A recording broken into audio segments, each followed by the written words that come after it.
take a slow breath in and let it go. There is nothing to hold right now, nothing to fix, nothing to become. The day can rest, and so can you. This is a story about a boy before the world knew his name, a boy who listened more than he spoke, a boy who learned to move before he learned to fight. He was born Cassius Marcellus Clay Jr. on a cold January morning in 1942 in Louisville, Kentucky. The city moved slowly then, divided quietly, shaped by rules that were never written down, but always understood. His home was simple. His street was ordinary. His world was small, but his mind was not. Cassius was restless from the beginning. He moved quickly, spoke quickly, thought quickly. The world felt too slow for him, as if everything else was moving in a different rhythm. He did not know why yet. He only knew he had to move. One day, when he was still a boy, his bicycle was stolen. He ran to a police officer, anger and tears mixed together, words tumbling over each other. He told the officer he wanted to fight the person who had taken it. The officer listened. Then he said something simple. "If you want to fight," he said, "you should learn how." That officer took him to a small boxing gym. The gym smelled of sweat and dust and old effort. The ropes were warm. The floor was tired. But inside that space, something clicked quietly into place. Cassius wrapped his hands, stepped forward, and felt his body understand something his mind had been waiting for. He moved easily. He laughed. He danced without knowing why. From that day on, he returned again and again. He trained after school. He trained on weekends. He trained when others rested. The gym became a shelter, a place where rules made sense, a place where effort was rewarded. At night, he lay awake, imagining his hands moving, his feet floating, his voice filling rooms he had never seen. The world outside was divided and heavy, but inside the ring he was free. And slowly, without anyone noticing yet, Cassius Clay began to become something else. Not a champion, not a legend. Just a boy learning how to move through the world. The gym became his second home. Cassius Clay arrived early, before the lights were fully on, before the city had decided what kind of day it would be. He swept the floor sometimes just to be allowed to stay longer. He wrapped his hands carefully, like a ritual, each movement steady and deliberate. Boxing did not feel like fighting to him. It felt like music. His feet moved before his hands. His body leaned away from danger before danger arrived. He laughed when punches missed him, not to mock, but because movement made him happy. The older fighters shook their heads. "That won't work," they said. Cassius smiled and kept dancing. He ran every morning, long and slow, listening to his breath settle into rhythm. He shadowboxed in mirrors, in windows, in the quiet of empty rooms. He talked to himself while he trained, words flowing as easily as movement, as if his voice and body were learning together. At school, he was loud. In the gym, he was focused. Two sides of the same energy, learning how to live in the same body. When he fought in his first amateur bouts, he surprised everyone. He didn't look like a boxer. He floated. He slipped. He moved like the ring was water, and he was gliding across it. He won again, and again, and again. Each win brought him deeper into himself, not further from it. He learned that confidence could be built the same way strength was, one repetition at a time. And repetition he loved. At night, he lay awake imagining bigger rings, brighter lights, longer walks to the center. He did not fear them. He welcomed them, like places he had already visited in his dreams. The gym watched him grow. The city watched him change. The world had not noticed yet, but something had begun. And Cassius Clay kept dancing. The world widened when Cassius Clay left home. It happened quietly, the way big changes often do. One day he was running the same streets of Louisville, listening to his breath echo between houses. The next, he was stepping onto a plane, carrying a small bag and a much larger dream, headed somewhere he had only seen in pictures. Rome was louder than anything he knew, older, brighter, heavier with history. The Olympic Village felt like a small city inside a city, filled with languages he could not understand, faces he would never see again, an energy that never seemed to sleep. Cassius walked through it wide-eyed, smiling, talking to anyone who would listen, soaking in the feeling of being somewhere important. But when the time came to fight, everything went quiet. The ring was the same everywhere.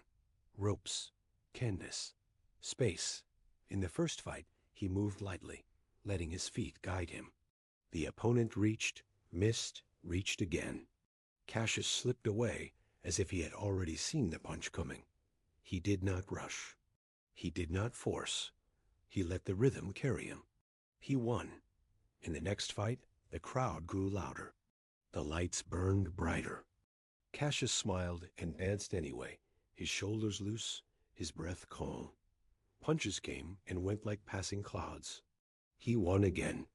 Each round felt easier than the last, not because his opponents were weaker, but because Cassius was becoming clearer. The boy who had swept gym floors, who had talked to himself while running, who had laughed when punches missed, all of that was now moving together as one. By the time he reached the final, he felt no fear, only excitement. The gold medal fight was fast, sharp, clean. Cassius moved as if the ring belonged to him, as if he had been born there. When the final bell rang, he raised his hands slowly, not in celebration, but in recognition. It was done. Gold rested around his neck, heavy and cold against his chest. Reporters crowded him. Cameras flashed. Voices called his name, though most still said it wrong. Cassius smiled for them all, laughing, talking, shining. But later, alone, in a quiet room, he sat on the edge of his bed and touched the medal gently. It was real. And it was not enough, because something had changed inside him. The medal did not feel like an ending. It felt like a door opening. When he returned home, the world looked the same streets, the same rules, the same quiet lines that divided everything. But Cassius had changed. He had seen a world beyond the lines. He had stood in a ring where no one cared where he came from. The gold did not make him feel finished. It made him feel ready. And as he lay awake that night, listening to the city breathe, Cassius Clay understood something new. He was no longer training to win medals. He was training to become himself. When Cassius Clay turned professional, the world did not change. The streets were the same. The gyms smelled the same. The rules were still there, written and unwritten. But inside him, something had shifted. He was no longer fighting for medals. He was fighting for time, for space, for a future he could feel but not yet see. The professional gyms were louder, rougher, less forgiving. Men there did not smile. They did not dance. They hit hard and waited to be hit back. Cassius entered anyway, light on his feet, talking as he always did, laughing as he always had. They laughed too. At first, he fought often, small fights in small places. Short notice, long drives, rooms that smelled like sweat and cigarettes. He won them all, not with force, but with movement. He floated away from punches, slipped between danger, and spoke to the crowd while he did it. "I'm pretty," he said. "I'm fast. I can't be hit." People called him arrogant. Cassius called it truth spoken early. At night, after fights, he returned to hotel rooms alone. He iced his hands. He stretched. He shadowboxed slowly, quietly, replaying moments until they dissolved. The noise of the crowd never followed him there. Only the rhythm stayed. He trained harder now, longer runs. More rounds, more repetition. The work was no longer just about skill. It was about belief. Not belief that he could win, but belief that he could become the man he saw when he closed his eyes at night.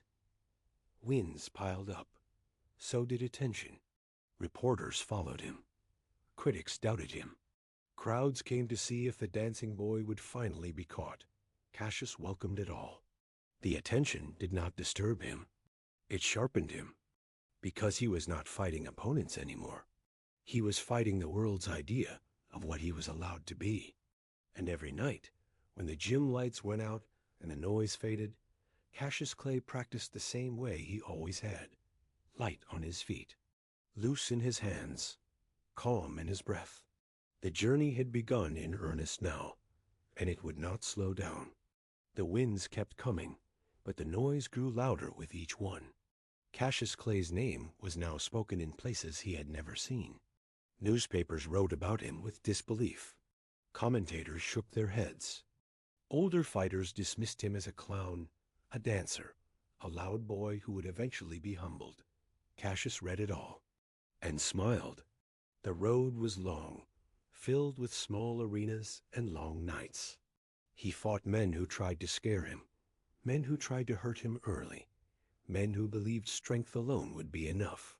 Cassius moved through them with patience, letting their energy fade while he stayed light, calm, awake.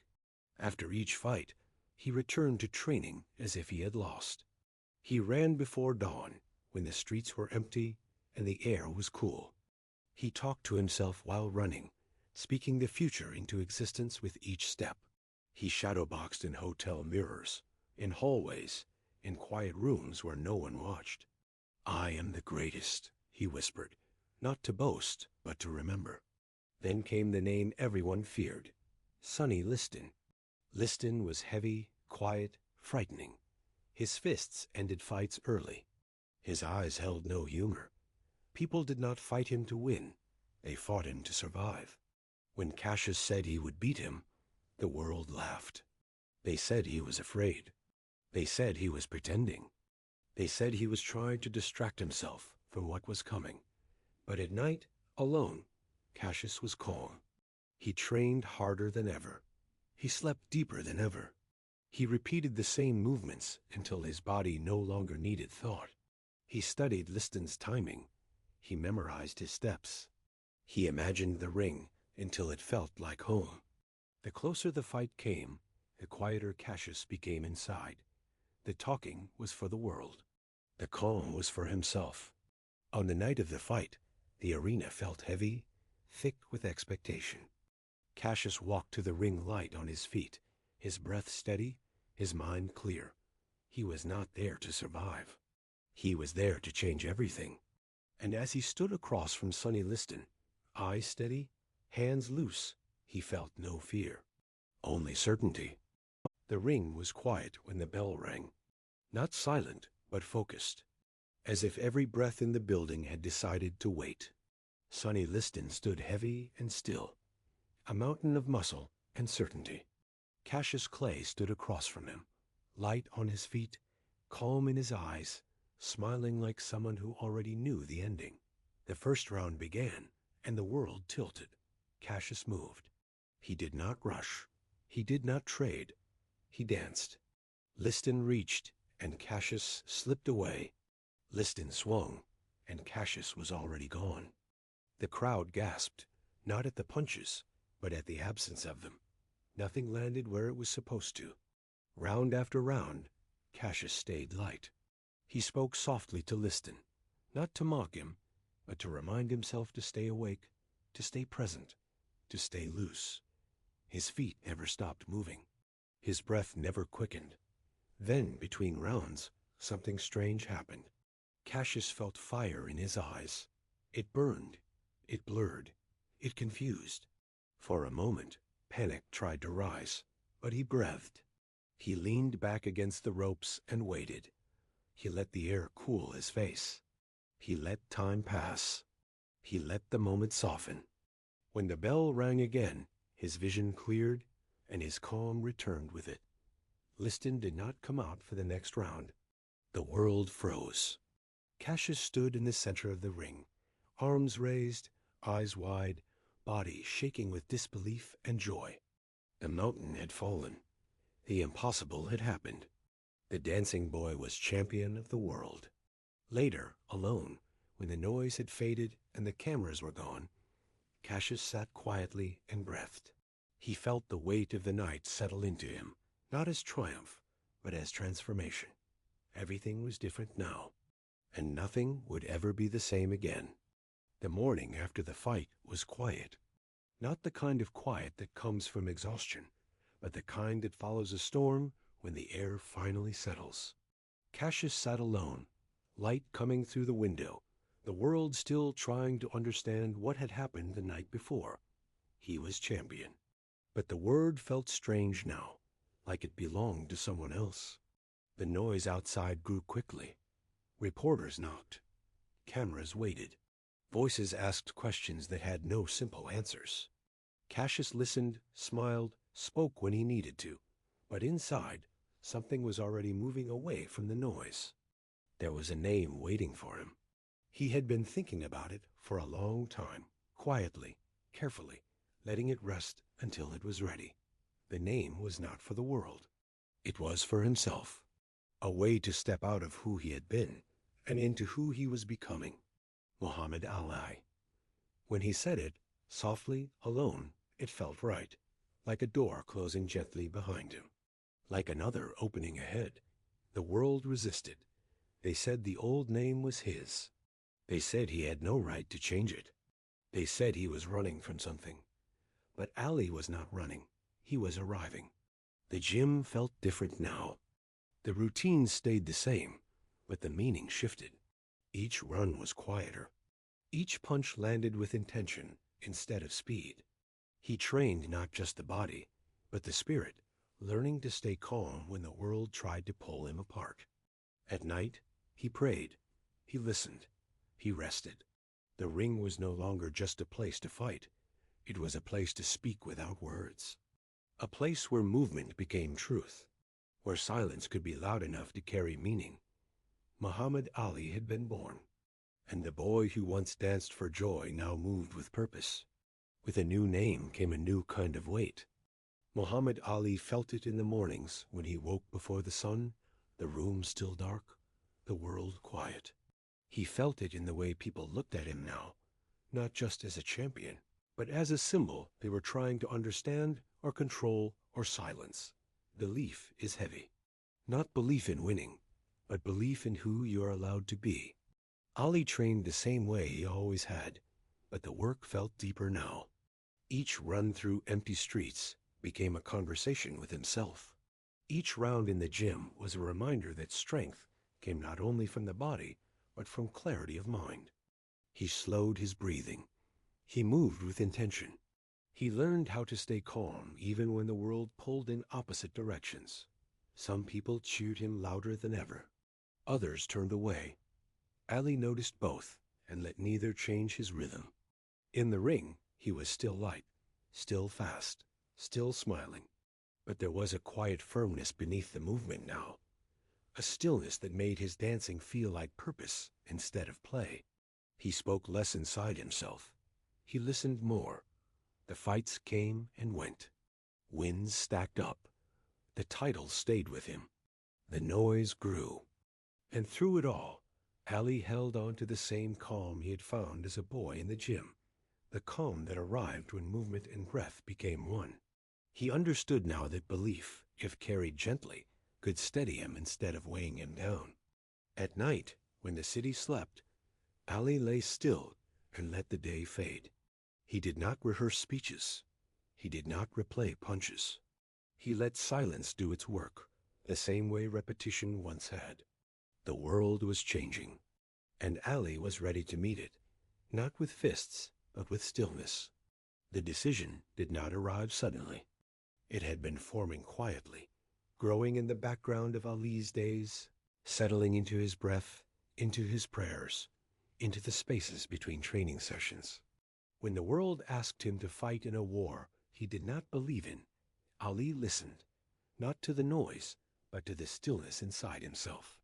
And the stillness said no. He spoke the word calmly, without anger, without drama. He did not raise his voice. He did not argue. He simply refused. The world reacted immediately. The title was taken. The license was gone. The doors closed. One day he was champion. The next, he was nothing.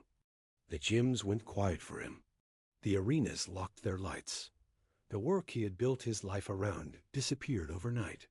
For a man who had moved every day since childhood, stillness arrived like a sudden winter. At first, it was painful. The body wanted to run. The hands wanted to punch. The breath wanted to work. But Ali stayed with the quiet. He woke early anyway. He ran anyway. He shadowboxed in empty rooms, letting the movement live, even when there was nowhere to place it. He spoke at colleges, in small halls, in rooms where people listened with open minds and calm hearts. His voice became his ring. His words became his movement. The years passed slowly. 3 of them. The world moved on without him. New champions rose. New names filled the headlines. Ali watched from the distance, not bitter, not broken, just waiting. He trained patiently, keeping his body ready for a moment no one could promise would come. At night, he lay still and listened to his breath, letting faith carry him when certainty could not. The stillness that once felt like loss slowly became strength. The silence became preparation. Because Ali knew something the world did not yet understand. That when you stand for something, even time has to wait. The moment came without ceremony. No parade, no apology. No announcement that felt big enough to hold what it meant. Muhammad Ali was allowed to fight again. After years of silence, the door opened just wide enough for him to step through, and he did it calmly, without hurry, as if he had been waiting in that exact spot the whole time. His body remembered the rhythm. His breath remembered the pace. The ring still felt like home, even after all that time away. But the world was different now. He was older, slower, heavier with meaning. The first fights back were not easy. The legs did not respond the same way. The dancing was quieter, the movement smaller. The wins came, but they came with effort now. Ali listened to his body and adjusted, learning how to fight with patience instead of speed, with timing instead of flash. Each night, he returned to training the same way he had as a boy, slowly, deliberately, with care. The critics spoke loudly. They said he was finished. They said the time away had taken too much. Ali heard them and let the words pass like wind. He was no longer fighting for approval. He was fighting for completion, to finish the story that had been paused, not ended. The fights grew bigger, the stakes heavier, the air around him thick with anticipation. People came not just to see him win, but to see if he still belonged. Ali moved gently, breathing through each round, staying present, staying calm. Then came the call that mattered. Joe Frazier. The first fight felt like history before it even began. 2 men carrying different weights, different truths, stepping into the same ring. The night was loud. The world leaned forward. Ali moved with heart, not speed, but the body could not carry him all the way. When the fight ended, Ali lay on the canvas, listening to his breath, feeling the ceiling spin slowly above him. He did not feel defeat. He felt honesty. He stood, walked out, and returned to training the next day. Because the return was not about winning anymore. It was about staying. And Ali stayed, through pain, through doubt, through nights when sleep came slowly and mornings arrived too soon. The work had changed, but it was still the work. And as he lay still at night, listening to his breath, he knew the hardest fights were not ahead of him. They were inside him, and he was ready to meet them, quietly, patiently, one breath at a time. The loss to Joe Frazier stayed with Muhammad Ali, not like a wound, but like a reminder. It lived in the mornings, when his body felt heavier than it used to. It lived in the evenings when his legs asked for rest before his mind did. It lived in the quiet moments between rounds, when breath became the only thing that mattered. Ali did not run from it. He returned to work. The road back was not loud. It was not filled with declarations or bold promises. It was long, steady, and often lonely. The fights came often now, Small ones, big ones, ones that blurred together in hotel rooms and long drives. Ali fought to stay sharp, to stay ready, to stay connected to the rhythm he had built his life around. He trained differently now. Shorter runs, longer stretches, more listening. He learned how to rest without guilt, how to move without rushing, how to let the body guide him instead of pushing it forward. The speed that once defined him had softened, but something else had taken its place: endurance, patience, and deep control. At night, he lay awake listening to the hum of buildings, the distant sounds of cities that all felt the same after a while. He replayed rounds slowly, not with regret, but with curiosity. What could be done differently? Where could breath be saved? How could calm be kept longer? The answers came quietly. Fight by fight, Ali rebuilt himself. The critics still spoke. They always would. Some said he was finished. Some said he stayed too long. Ali listened with compassion, not anger. He knew they could only see the surface. The real work was happening where no one looked. In empty gyms, in silent mornings, in the discipline of showing up again after disappointment. Then came another chance. Another fight with Frazier waited on the horizon. This time, Ali felt different. Not lighter, not faster, just steadier. The loss had taught him how to stay present in pain, how to breathe through difficulty, how to hold stillness even when the body wanted to escape. He walked into training camp without ceremony, without noise, without expectation. Only work. And as he lay down each night, letting the day fade, Ali understood something new. That greatness is not proven in victories. It is proven in returns. The second fight with Joe Frazier did not feel like a contest. It felt like a test. Not of speed, not of power, but of how long a man could stay present inside pain without turning away from himself. Ali trained in silence for this one. The talking faded. The jokes softened.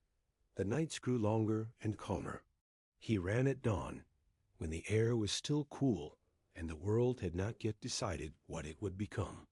Each step landed gently, carefully, as if he were saving energy not just for the fight, but for the years ahead.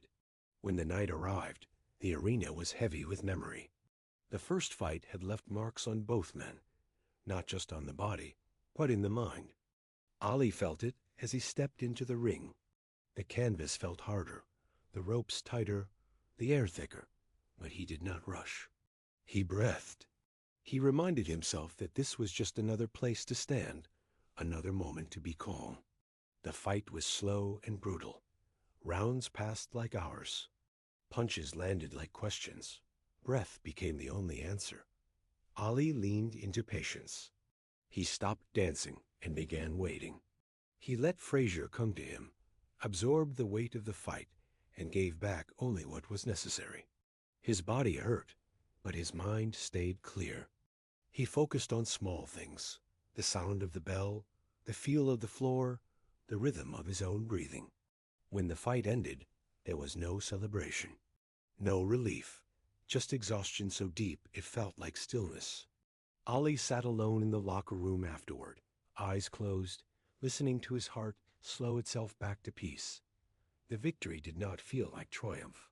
It felt like survival. And survival taught him something important: that the greatest battles were not about winning rounds, but about staying present when everything asked you to disappear. The road ahead was not easier now. It was heavier. But Ali had learned how to carry weight without letting it bend him. He had learned how to rest inside motion, how to find calm inside struggle. As he lay down that night, the noise of the world far away, Ali breathed slowly and deeply, letting the day end without holding it.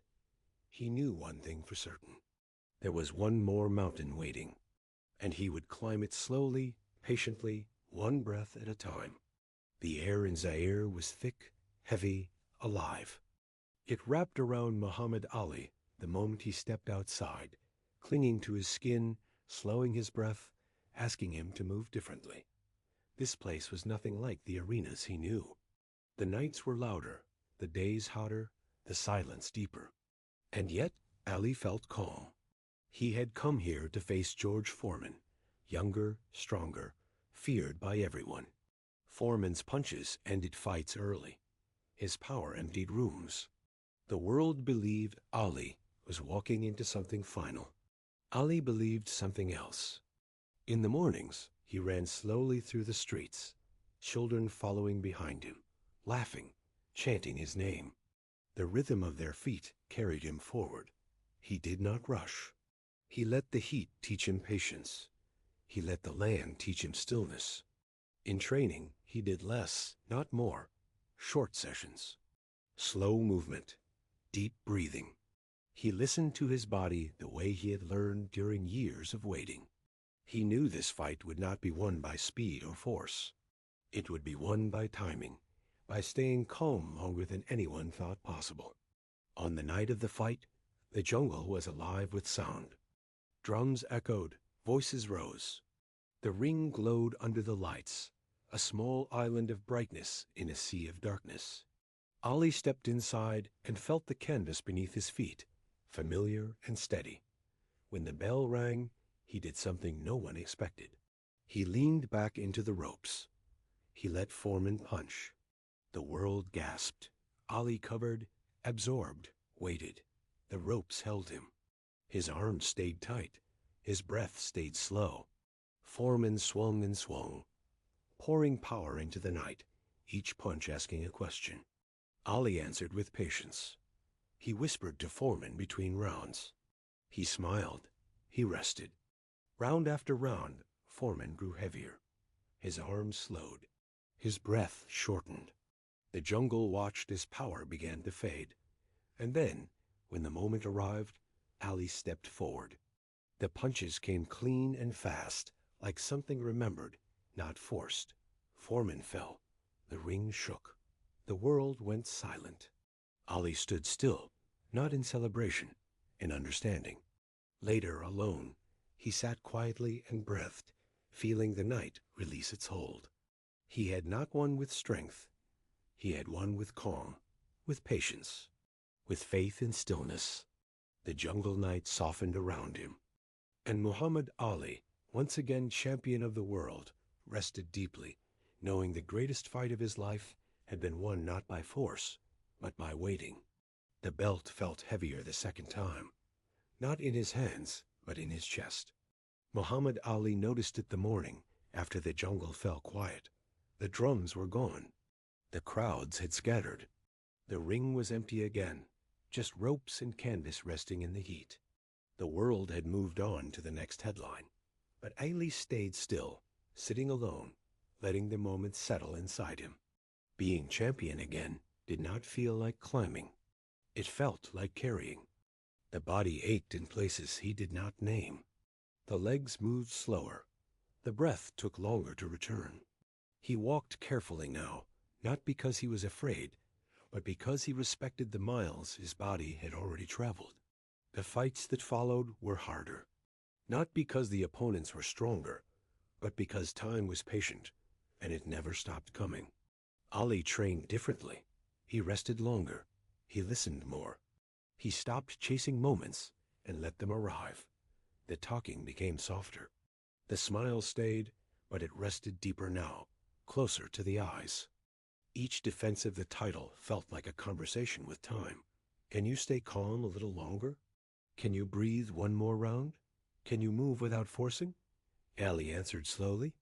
He spent long hours alone, stretching, breathing, walking, letting the body tell him what it needed. He prayed more. He listened to silence more.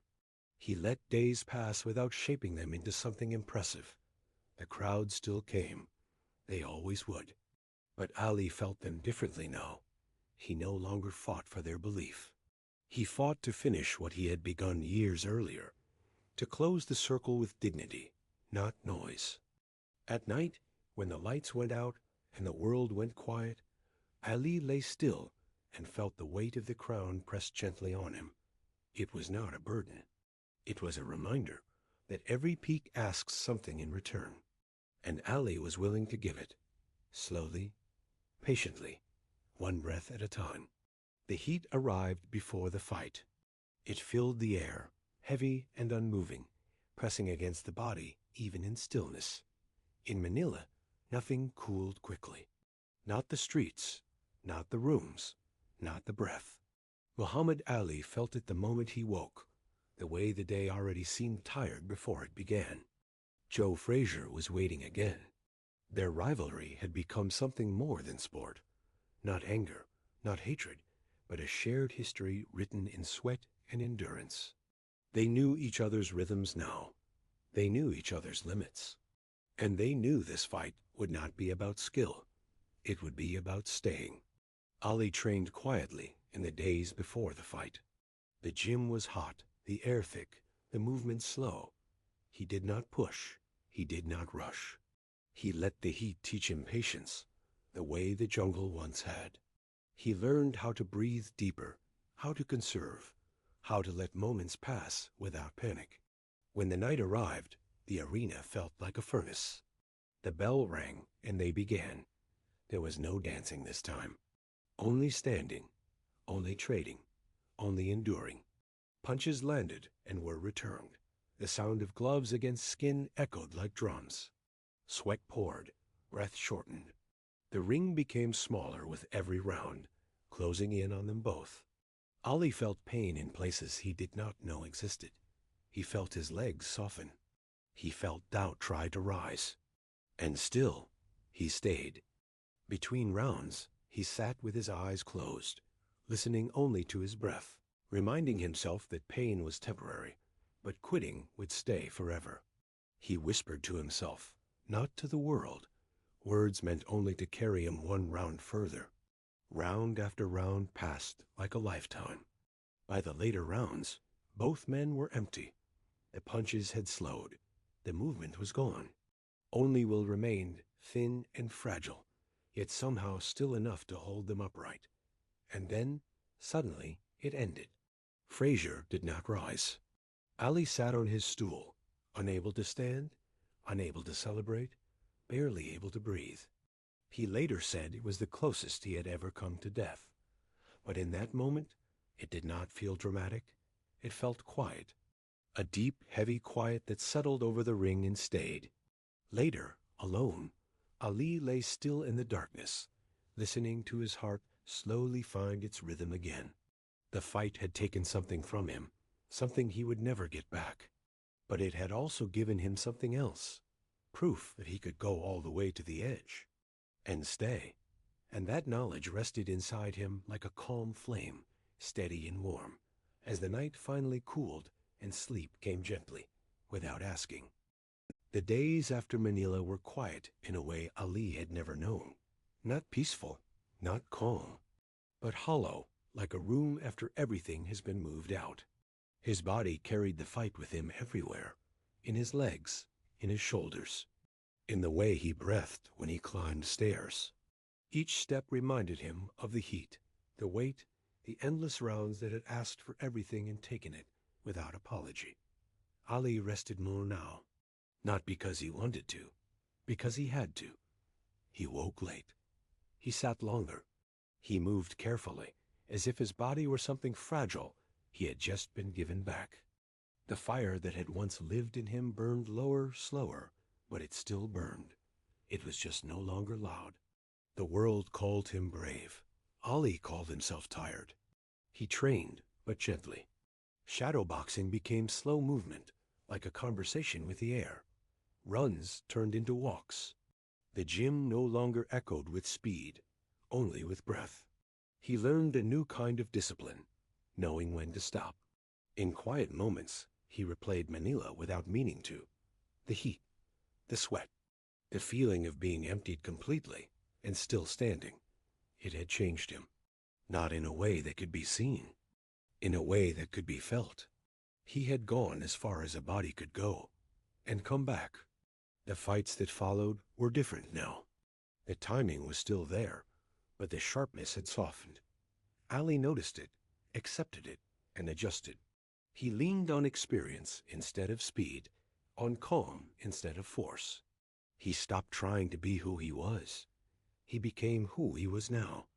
At night, he lay still, listening to his breath, feeling the day fade without effort. Sleep came more easily now, heavier, deeper. The mind no longer raced toward the next mountain. It rested at the base of the one already climbed. Ali understood something important in those quiet days. That fire is not meant to burn forever. That even legends must cool.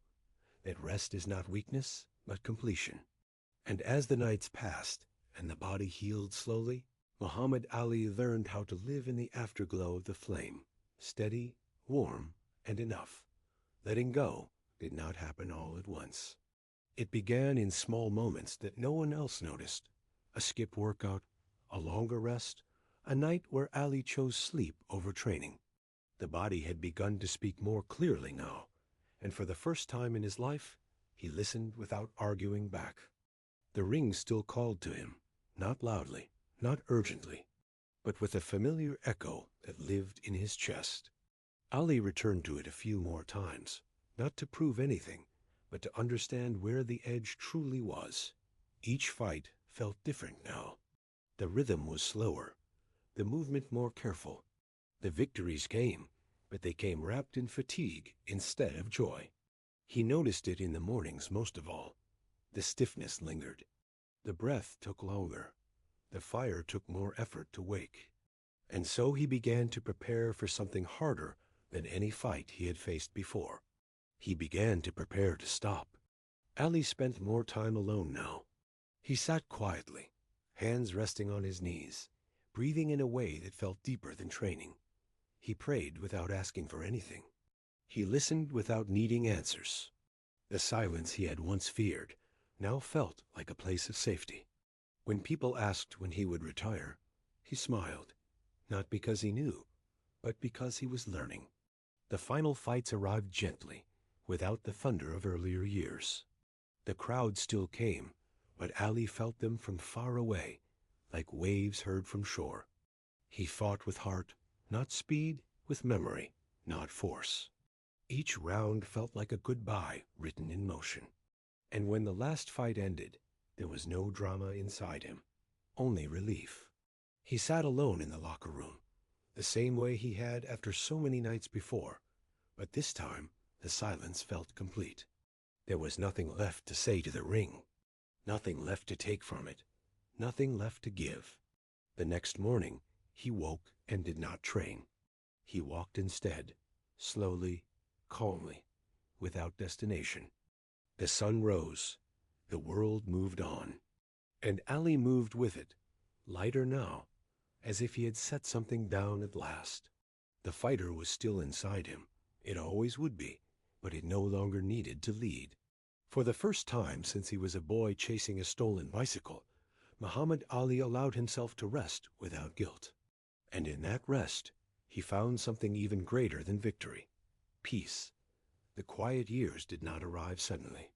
They unfolded slowly, the way evening light stretches across a room before it disappears. At first, Ali still woke early, his body remembering decades of routine. His hands would curl as if wrapping tape. His legs would tense as if preparing to run.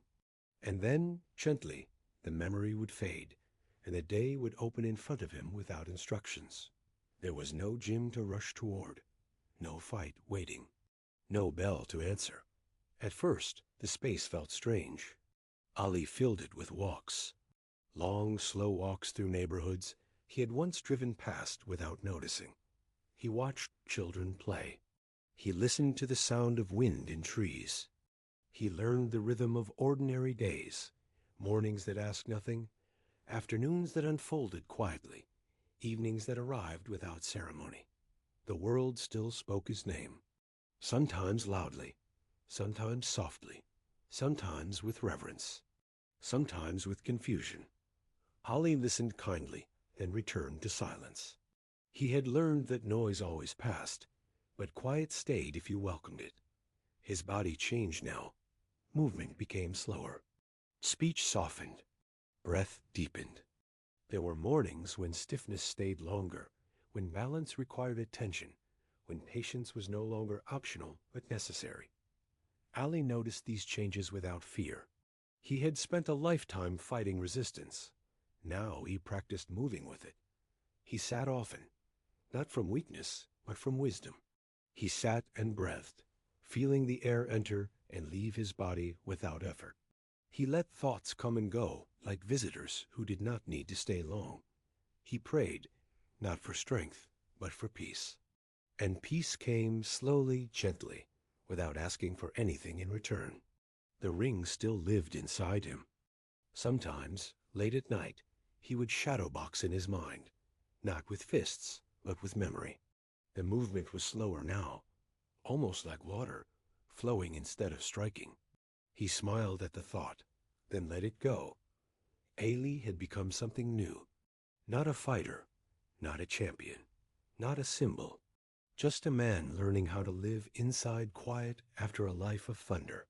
And in those quiet years, he understood something he had never had time to learn before, that the greatest discipline is not training the body. It is learning how to rest inside yourself. The days continued to pass, simple, slow, whole, and Muhammad Ali, once the loudest voice in the world, began to speak mostly through silence, a silence that held everything he had ever been and nothing he needed to become. Stillness became Ali's new rhythm, not the empty kind, but the full kind, the kind that holds everything without asking for anything in return. The days moved slowly now, and for the first time in his life, Ali let them. He no longer tried to fill the hours. He let the hours fill him. Mornings were quiet. He woke to light instead of alarms, to breath instead of urgency. The house was still, the world gentle. He sat by the window and watched the day begin, the same way he once watched opponents across the ring, with patience, with presence, without judgment. His body continued to change. Movements became smaller, steps more careful, speech softer, measured. He noticed it all and accepted it. The fight was over. There was no need to resist what came next. Resistance belonged to the ring. Acceptance belonged to life. Ali spent long hours sitting, hands resting on his knees, eyes open, then closed, breath slow and steady. People came to visit him now. They came quietly, respectfully, unsure of what to say.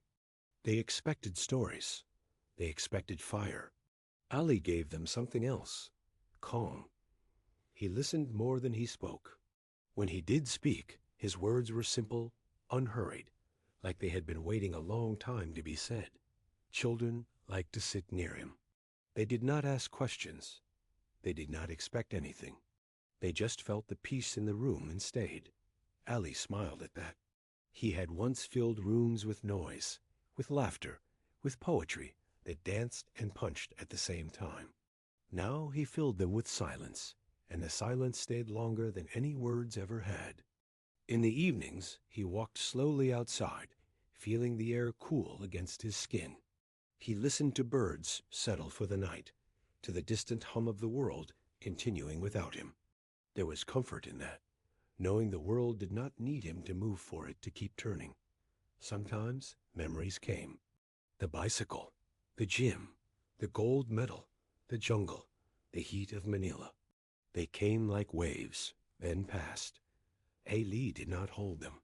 He let them move through him, the way breath moved through his chest, the way time moved through his life. The memories were no longer heavy. They were simply part of the landscape. At night, he slept deeply. No dreams of bells, no dreams of rounds, no dreams of fighting, only rest. Ali had once taught the world how to move. Now he was teaching himself how to be still. And in that stillness, he found a peace that had nothing to do with victory. A peace that did not need applause, did not need witnesses, did not need a ring. It simply was. And that was enough.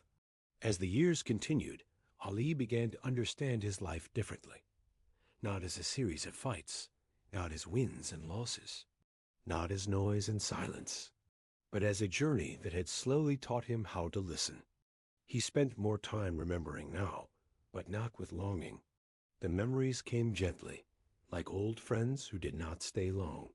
He saw himself as a boy in Louisville, running through streets that felt endless. He saw the gym, dusty and warm, the first time his hands touched gloves. He saw Rome, bright and loud.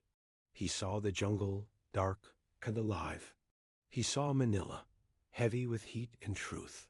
Each moment felt like a lesson, not about boxing, about patience, about timing, about knowing when to move and when to wait. Ali realized that everything he had learned in the ring was meant for this time, the time when movement was limited, when the world slowed, when strength no longer came from muscle but from acceptance. The discipline of showing up had become the discipline of staying present. The courage to fight had become the courage to rest. He sat often with this understanding, letting it settle without trying to shape it into words. Some truths did not need to be spoken. They needed to be lived quietly, day after day, breath after breath. People still came to see him.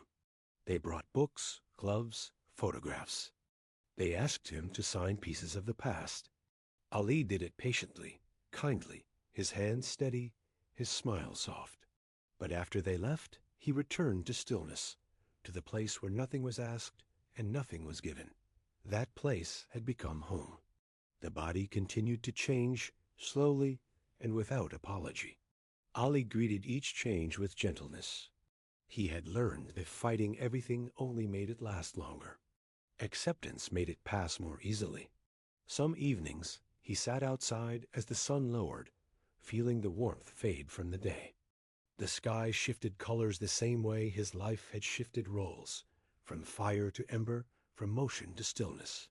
He watched it all without judgment, breathing slowly, fully, deeply.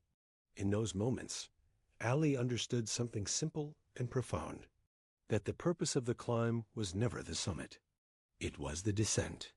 It was learning how to carry what you had become back into the world quietly, without needing proof, without needing applause. He had been a fighter. He had been a champion. He had been a voice. Now he was something else, a presence. And presence, he learned, was the final gift of the journey, the ability to be fully here, fully now, without needing to be anywhere else. As night arrived, Ali rested, not as the man the world remembered, but as the man he had finally become. And in that rest, the story softened, ready to fade gently into sleep. Like light through a window you forgot was open. Muhammad Ali felt it most in the mornings, when the world woke slowly and his name did not need to be spoken for it to exist. The house was quiet. The air was still. And yet, everything he had been was present, resting in the walls, in the silence, in the breath he took without effort. He no longer tried to define his life. He let it be. People still came, not for fights, not for words, but for presence. They sat near him, sometimes without speaking, as if the calm around him was something they could borrow for a moment. Ali understood that. He had spent his life borrowing courage from movement, strength from rhythm. Now others borrowed stillness from him. He gave it freely. When visitors left, the quiet returned without resistance. Ali welcomed it like an old friend. Silence had followed him from the ring to retirement, and now it stayed without asking him to perform. His body moved slowly now, carefully, but with grace. Each movement had meaning, because there were fewer of them. He learned how to conserve energy the way he once conserved punches, using only what was needed, nothing more. In the afternoons, he rested, not because he was tired, but because rest was part of the rhythm now. He closed his eyes and listened to the sounds of the house. A clock ticking, the wind touching the windows, distant life continuing on its own path. These sounds were enough. They reminded him that the world did not need to be shaken to be alive. Ali thought about legacy sometimes, but not the way the world did. Not statues, not headlines, not names written in books. Legacy, he realized, was the way his presence made a room feel different, the way people slowed when they entered, the way children sat quietly without being told. The way strangers felt understood without explanation. That was the legacy that mattered. In the evenings, he watched the sun sink low, painting the sky in colors that did not need to be remembered to be beautiful. He breathed slowly, letting the day release itself, letting the past stay where it belonged. The fighter was still there, somewhere deep inside him, patient, disciplined, awake, but he no longer needed to lead. The work had been completed, the lessons had been learned. Ali smiled sometimes, quietly, at the thought of it all. The bicycle, the gym, the gold, the jungle, the heat, the silence. All of it had brought him here, and here was enough. As night arrived, Ali rested with ease, knowing that legacy was not something he had to protect. It lived on its own now, moving gently through the world, long after the noise had faded. And with that knowing, he let the day go, one slow breath at a time, ready for sleep to take him the rest of the way. The nights grew longer, softer, kinder. Muhammad Ali noticed it in the way darkness no longer felt heavy, but welcoming, like a blanket placed gently over the day. The world slowed on its own now, without needing to be guided. And Ali, who had once moved faster than anyone else, moved with it. He lay still, listening to his breath, in and out. The same breath that had carried him through morning runs. The same breath that had steadied him between rounds. The same breath that had stayed with him in silence, in loss, in victory. It was all still there, breath in and out. The body no longer needed to remember fights. The mind no longer needed to return to arenas. The world no longer needed to be answered. Only breathing remained. Ali felt the rhythm move through him like a tide, slow and steady, carrying everything without effort. Each breath softened the edges of thought, loosened the shape of memory, allowed the day to dissolve into night. If a thought appeared, he let it float away.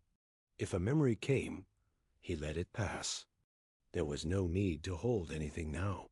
The ring was quiet. The crowd was gone. The lights were dim. Only stillness stayed. Ali imagined the places of his life resting as well. The gym in Louisville, the streets of Rome, the heat of the jungle, the furnace of Manila, all of them quiet now, finally allowed to sleep. They no longer needed him to return. They were complete.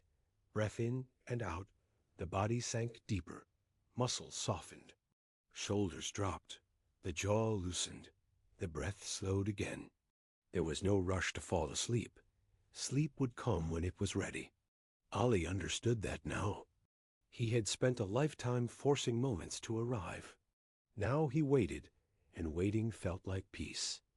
The silence was full of work done, full of lessons learned, full of a life lived out holding back.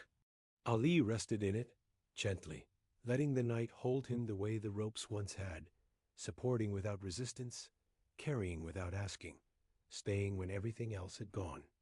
Breath in and out, and if the mind drifted, that was fine. If sleep came, that was fine. If the night stayed long, that was fine too, because nothing needed to happen anymore. The story had already been told. The journey had already been walked. And now only the breath remained, slow, steady, endless, moving in the dark, guiding the body into rest, one gentle moment at a time. And as the breath continued, softer and softer, the world faded, not with noise, not with effort, but the same way Ali had learned to do everything important in his life, by letting go, slowly, quietly, completely. The night no longer asks questions. It simply arrives, slow and wide, carrying the world with it as everything settles back into place. Muhammad Ali lies still, feeling the breath move without effort, the body sinking deeper with each quiet moment. There is no need to remember now. The boy in Louisville rests. The dancer in the gym rests. The champion in the ring rests. All of them have come home to the same stillness. Breath moves in and out. The air feels softer now, as if it too has learned how to slow down. The edges of thought blur, losing their shape, dissolving like mist in the morning sun. Time stretches gently, no longer measured by rounds or bells or seconds, but by the space between breaths. Ali feels the weight of the day release its hold. The shoulders soften, the hands loosen, the face relaxes. Nothing needs to be held. The past has settled. The future can wait. This moment is enough. The world outside continues quietly. Wind moving through trees, distant life unfolding, the night holding everything without asking it to hurry. Inside, the same calm spreads, steady and warm, like a flame that no longer burns, but glows. Breath in and out. Sleep begins to arrive, not suddenly, not dramatically, but the way everything important has always arrived for Ali, patiently, gently, when it is ready. The body follows it naturally, drifting downward, floating between waking and rest, between memory and silence. The ring is dark now. The lights are off. The ropes are still. Only the breath remains, slow, steady, endless. And as sleep deepens, the story releases itself, like a hand opening after holding something for a long time. Nothing is lost. Nothing is missing. Everything is exactly where it should be. Muhammad Ali rests. And in that rest, the world rests too. There is no more to do, no more to become. Only sleep, arriving softly, carrying you with it, deeper and deeper, until even the breath becomes quiet enough to disappear into the night. And that is where the story ends, not with a sound, not with a word, but with stillness. The silence deepens, not the kind that feels empty, the kind that feels complete. It is the silence that comes after a long journey, when the body no longer needs to move and the mind no longer needs to search. Muhammad Ali rests within it, the breath barely noticeable now, the edges of thought fully softened. The night feels wide, wide enough to hold every version of him that ever existed. The boy running through Louisville streets, the young man dancing in the gym, the champion standing under bright lights, the man sitting quietly, listening to his own breath. All of them rest together now, folded into the same stillness. Breath moves in and out, slower than before, deeper than before, so soft it almost disappears between moments. The body sinks further, heavy and safe, as if the earth itself is holding it. Muscles release completely. The face smooths, the jaw loosens. The heart slows until it beats only when it needs to, not when it is told. Nothing is being asked anymore. No fight, no answer, no direction, only rest. If a thought rises, it drifts away before it can form words. If a memory appears, it fades like a shadow at sunset. If sleep has not fully arrived, it waits patiently, knowing it will come when the body is ready. The silence does not hurry. It has learned from Ali. The night wraps around everything gently, the same way the ropes once held him in the ring, supporting without pressure, staying without effort. The world outside continues quietly, but it feels far away now, like something remembered rather than happening. Breath in and out. Even the breath begins to soften, to slow into a rhythm that no longer needs attention. The body follows it down, deeper and deeper, into a place where nothing needs to be named. This is where the story rests, not finished, not ended, simply at peace. And as the silence holds everything, sleep takes over completely, calm, steady, and kind, carrying you the rest of the way, without effort, without sound, without needing anything at all. And night is still here, not moving forward, not moving back, just existing wide and patient, like a calm ocean without waves. Breath moves slowly now, in and out, so gentle it barely feels like movement at all. Muhammad Ali rests within this space, and the story no longer has edges. There is no beginning here, and there is no ending. Only rhythm, only calm, only the soft return of breath, again and again, carrying the body deeper each time. If sleep has already come, the story will stay with you. If sleep has not come yet, there is no rush. The night is long. The silence holds. Breath in and out. The world outside fades into something distant and harmless. A quiet hum, a faraway motion that does not need attention. The body is heavy now, safe and grounded, resting fully into the place it has reached. Every muscle lets go. Every thought loosens. Every need disappears. The gym is empty. The ring is dark. The road is finished. Ollie's journey has settled into stillness, and stillness has become the only rhythm left. There is nothing left to remember and nothing left to prepare for. The work is done. The motion has ended. The breath remains, in and out. And if the video loops, that is fine. If the words begin again, that is fine. They will sound the same because the night is the same, calm, safe, unchanging. The breath continues whether you listen or not. The story continues whether you follow it or not. The rest continues whether you notice it or not. That is the gift of this place. Nothing depends on effort anymore. You can let go completely. The body will sleep. The mind will float. The night will hold everything. And as the words fade into the quiet, they leave behind only one thing, a slow, steady rhythm that never stops, never rushes, never asks. Breath in and out, again and again and again. The story does not end. It simply rests, and you rest with it.